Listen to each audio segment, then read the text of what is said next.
ఏమై సీత, ఈరోజు మామిడికాయ పులిహోర చేసుకుందామా అంటే మీ ఇష్టం అండి అంది.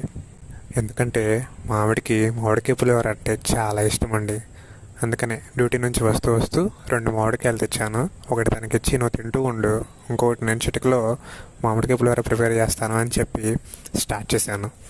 ప్రిపేర్ చేసి ఫస్ట్ మా సీతకిచ్చి తిను ఎలా ఉందో చెప్పు అంటే తింటూ, ఇదిగో మీరు డిస్టర్బ్ చేయమాకండి, అద్భుతంగా ఉంది, నాకు చాలా నచ్చింది అని చెప్పి మళ్ళీ మళ్ళీ వేసుకొని అలా తిన్నది. సాటిస్ఫాక్షను కుకింగ్ చేసిన తర్వాత బాగుంది అనే ఒక్క కాంప్లిమెంట్తో వస్తుందండి.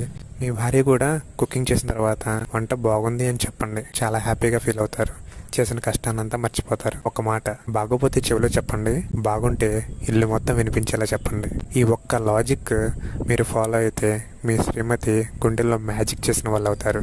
ఏమో సీత, అంతేనా? ట్రై చేయండి మరి.